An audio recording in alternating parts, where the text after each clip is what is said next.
अस्सलामुअलैकुम to all, welcome to my YouTube channel Literaturepedia. ये psychoanalytic theory का ये सेकंड पार्ट है और फर्स्ट पार्ट का जो मैंने लिंक है वो डिस्क्रिप्शन बॉक्स में दे दिया है, आप वहाँ पे जाके देख सकते हैं। इस सेकंड पार्ट में मैं आपको conscious mind, preconscious mind and unconscious mind के बारे में बताऊँगी। So let's start. According to Sigmund Freud, हमारे माइंड्स के 3 लेवल होते हैं और उन्होंने इन 3 लेवल को with the help of iceberg समझाया है, जिसमें top of the iceberg conscious mind होता है और मिडिल में जो आता है वो हमारा प्रीकॉन्शियस माइंड होता है और जो सबसे बॉटम पार्ट होता है वो अनकॉन्शियस माइंड है। तो आप इस फिगर में देख सकते हैं कि जो कॉन्शियस माइंड है वो सबसे ऊपर है, प्रीकॉन्शियस मिडिल में है। ये आइसबर्ग है और आइसबर्ग को आप अपना माइंड समझें और इसी तरह से हमारे माइंड में भी conscious, preconscious and unconscious mind होते हैं। जो अनकॉन्शियस माइंड होता है वो बहुत ज़्यादा इम्पॉर्टेंट होता है और जो आइसबर्ग का जो बॉटम पार्ट होता है जहाँ पे ये अनकॉन्शियस शो कर रहा है, तो ये जो बॉटम पार्ट होता है आइसबर्ग का बहुत बल्की होता है, बहुत ह्यूज होता है। तो इस वजह से अनकॉन्शियस माइंड भी बहुत ह्यूज है और बहुत इम्पॉर्टेंट है। सो मैं एक एक करके वन बाय वन इन तीनों के बारे में डिस्कशन करूँगी नोट्स के साथ। सबसे पहले हम पढ़ते हैं कॉन्शियस माइंड क्या होता है। जो कॉन्शियस टर्म होता है, जो कॉन्शियस माइंड में आपको जो टर्म कॉन्शियस दिख रहा है, तो इसका मतलब क्या होता है?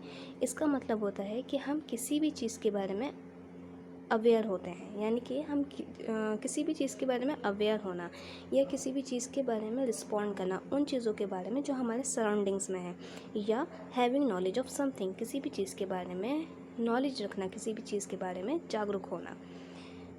The conscious indicate of what you are aware of any particular point in time.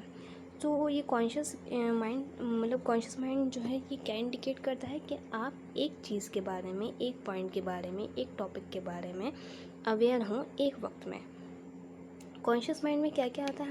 हमारे सेंसेशंस आते हैं, हमारे परसेप्शंस यानी कि हम जो सोचते हैं, मेमोरीज आती हैं, फीलिंग्स आती हैं एंड फैंटेसीज आती हैं। तो ये सारे क्या होते हैं? हमारे कॉन्शियस माइंड में आते हैं।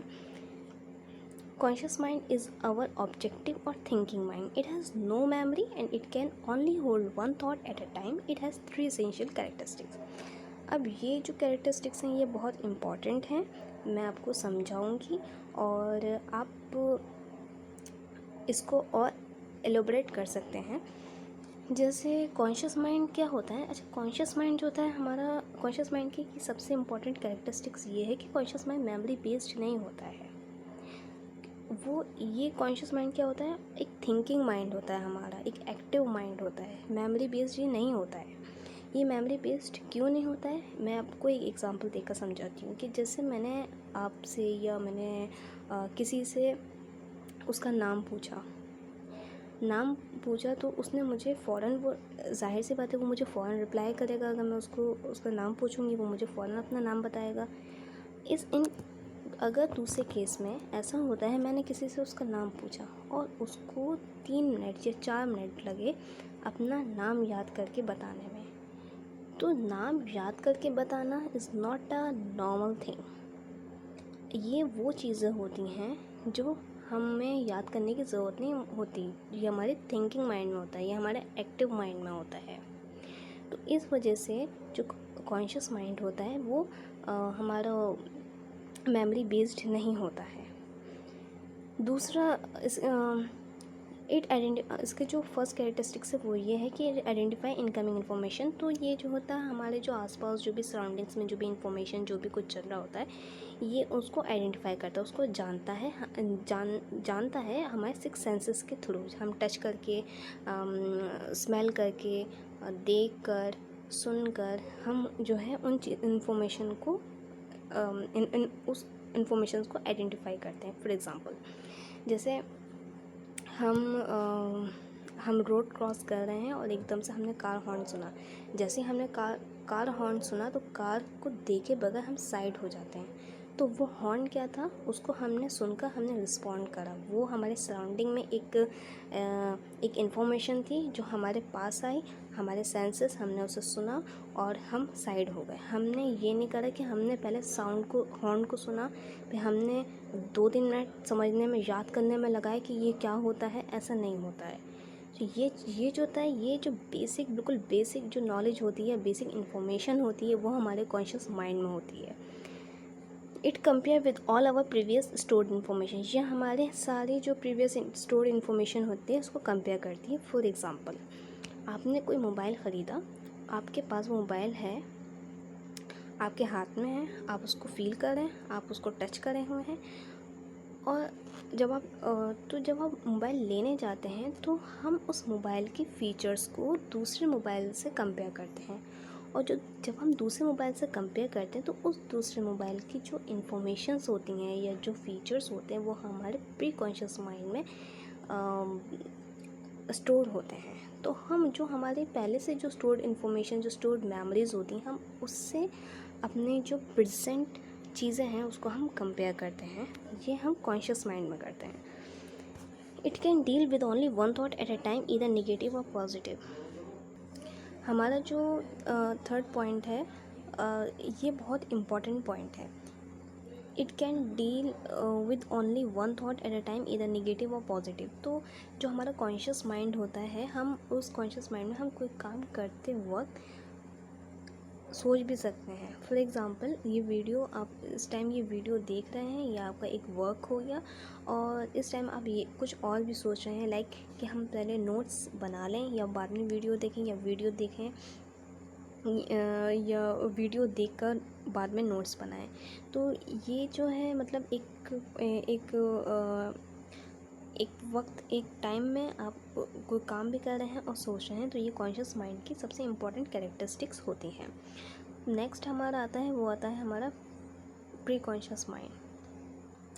तो प्री कॉन्शियस माइंड क्या होता है? प्री कॉन्शियस माइंड हमारा टोटली ये मेमोरी बेस्ड होता है। ये मेमोरी बेस्ड होता है, और इसमें हम जो चीज़ें याद करते हैं, हमें इसमें चीज़ें याद करना पड़ती हैं, बट हमें ज़्यादा दिमाग नहीं लगाना पड़ता है। We can easily recall all the things which already stored in our mind. So इसको लॉन्ग टर्म मेमोरीज़ भी कहा जाता है, कि ये लॉन्ग टर्म मेमोरीज़ होती हैं जो हमारे प्रीकॉन्शियस माइंड में स्टोर होती हैं। और ये फॉर एग्ज़ाम्पल, मैं एग्ज़ाम्पल देकर समझाती हूँ कि जैसे आपने जैसे ये आप एक एग्ज़ाम्पल दी हुई है, ये कि एग्ज़ामिनेशन हॉल में जब हम एग्ज़ाम देने से पहले हम काफ़ी टाइम, 1 महीने 2 महीने पहले हम याद करना स्टार्ट कर देते हैं। जब हम एग्ज़ामिनेशन हॉल में बैठते हैं तो हम उस टाइम रिकॉल करते हैं, चीज़ों को रिकॉल करते हैं, हमारा पढ़ा हुआ, तब हम उसको लिखते हैं। तो उस टाइम हम ईज़िली रिकॉल कर लेते हैं चीज़ों को। दूसरा एग्ज़ाम्पल ये है, अगर हमसे किसी ने पूछा कि लास्ट डेट ऑफ फॉर्म क्या है, तो हम उसको बता देंगे, लेकिन हमें थोड़ा सा सोचना पड़ेगा, हम लेकिन ईज़िली रिकॉल करके बता देंगे। लेकिन कॉन्शियस माइंड में ऐसा नहीं होता। जो मोस्ट बेसिक थिंग होती हैं जिसको याद करने की ज़रूरत नहीं होती है, तो वो हमारे कॉन्शियस माइंड में आती हैं। प्री कॉन्शियस माइंड में इस टाइम हम कोई भी काम करते वक्त, जब हम कोई काम करते हैं तो जब हम सोचते हैं तो उस टाइम हम कोई काम नहीं करते हैं। जैसे एग्ज़ामिनेशन हॉल में हम लिख रहे हैं तो हमें सोचना पड़ रहा है, तो इस वजह से हम कोई और दूसरा काम नहीं कर सकते, हमें सोच के लिखना पड़ रहा है। तो जब हम इस वजह से इसका ईज़िली हम इसको ऐसे समझ सकते हैं कि हम इस वजह से दूसरा काम नहीं कर सकते हैं, क्योंकि हम उस टाइम रिकॉल कर रहे होते हैं। अगर हम रिकॉल भी करेंगे और दूसरा काम भी करेंगे तो हमारा माइंड डाइवर्ट हो जाएगा। प्री कॉन्शियस माइंड जो होता है वो टोटली मेमोरी बेस्ड होता है, और कॉन्शियस माइंड मेमोरी बेस्ड नहीं होता, वो थिंकिंग माइंड होता है। नेक्स्ट है हमारा अनकॉन्शियस माइंड। अनकॉन्शियस माइंड क्या होता है? अनकॉन्शियस माइंड जो होता है वो बहुत इम्पॉर्टेंट पार्ट होता है माइंड का। जिस तरह से जो बॉटम पार्ट होता है आइसबर्ग का, वो बहुत इम्पॉर्टेंट होता है, वो बहुत हैवी होता है, बल्कि होता है। इस वजह से इसी तरह से अनकॉन्शियस माइंड भी हमारा बहुत बल्कि होता है और हैवी होता है, जो फुल ऑफ अनप्लीजेंट मेमोरीज़ होता है, अर्जेस होती हैं, मेमोरीज़ होती हैं उसमें, और फीलिंग होती हैं पेन की, एंजाइटी की, और बहुत सारे कॉन्फ्लिक्ट्स होते हैं। ये कॉन्शियस माइंड, अनकॉन्शियस माइंड में जितनी भी मेमोरीज़ होती हैं वो हमें डिस्टर्ब करने वाली होती हैं, और ये वो मेमोरीज़ होती हैं जिसको हम भूलने की कोशिश करते हैं, मगर वो भूलते नहीं हैं। हम उसको भूलने की कोशिश करते हैं, हम उसको याद नहीं करना चाहते हैं, क्योंकि वो हमें डिस्टर्ब करती हैं। इसमें एग्जांपल दिया हुआ है स्क्रीन पर, Miranda does not want to get married. वो मिरांडा जो होती है शादी क्यों नहीं करना चाहती, क्योंकि उसके पेरेंट्स की डाइवोर्स हो चुकी होती है। अब वो डाइवोर्स हो चुकी होती है तो उसको लगता है कि सारी शादियां नाकाम होती हैं, तो इस वजह से वो शादी नहीं करना चाहती है। अनकॉन्शियस माइंड जो होता है, अनकॉन्शियस माइंड की जो मेमोरीज़ होती हैं वो हमारे मतलब वो जो होती हैं वो ज़ाहिर नहीं होती हैं, लेकिन उसकी जो उसका जो इफ़ेक्ट होता है, जो उसका रिफ्लेक्शन होता है, वो हमारे प्रेजेंट बिहेवियर पर होता है। इस वजह से अनकॉन्शियस माइंड बहुत इम्पॉर्टेंट होता है। जिस तरह से मिरांडा जो है वो शादी नहीं कर रही है, शादी नहीं करना चाहती है, तो वो जो उसकी जो पहले की उसकी जो मेमोरीज़ हैं, जो अनप्लीजेंट मेमोरीज़ हैं, जिसको वो भूलना चाहती है, जो उसको तकलीफ़ देती हैं, वो उसके प्रेजेंट बिहेवियर पर रिफ्लेक्ट कर रही हैं, प्रेजेंट बिहेवियर पर असर डाल रही हैं। इस वजह से अनकॉन्शियस माइंड हमारा बहुत इम्पॉर्टेंट होता है। ये एक टेबल है जिसको हम इजीली तीनों माइंड्स को समझ सकते हैं। कॉन्शियस माइंड जो होता है वो मेमोरी बेस्ड होता है, नहीं होता है।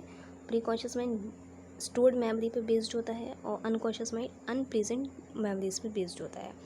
इस कॉन्शियस माइंड में हम एक काम करते वक्त कुछ सोच सकते हैं, जैसे पढ़ते टाइम भूख लगना, और फिर हमारा माइंड हम ये भी सोचते हैं कि नहीं पहले काम कर लेते हैं, लिखते लिखते हम ये सोचते रहते हैं कि हम पहले काम कर लेते हैं, बाद में खाएंगे। प्री कॉन्शियस माइंड में हम चीज़ें याद करते हैं लेकिन दूसरा काम नहीं करते हैं। जैसे किसी का अपने फ्रेंड के अगर हम घर जा रहे हैं तो हमें रास्ता याद रखना पड़ता है, किसी की बर्थडे याद करना वगैरह। अनकॉन्शियस माइंड में हम दूसरा काम करते हैं लेकिन कुछ सोचते नहीं हैं, क्योंकि जो वो मेमोरीज़ हैं वो अनप्लेजेंट होती हैं, जैसे चाइल्ड अब्यूज़ है, फैमिली प्रॉब्लम, फिज़िकल अब्यूज़ वगैरह। सो फ्रेंड, मैं अनकॉन्शियस माइंड को और भी ज़्यादा अच्छे से एलैबोरेट करूँगी, क्योंकि ये बहुत इम्पॉर्टेंट है अपने नेक्स्ट वीडियो में। सो प्लीज़, अगर आपको ये वीडियो पसंद आई हो तो please like, subscribe and share करिए। और अगर आपको कोई भी प्रॉब्लम है या आपको नोट्स चाहिए हो तो मुझे literaturpedia@gmail.com पे आप मेल कर सकते हैं, या literaturpedia इंस्टाग्राम पेज पर आप मुझे मैसेज कर सकते हैं। क्विक पॉइंट्स के लिए आप मेरा Facebook page @thought of your knowledge like करें। Thank you guys.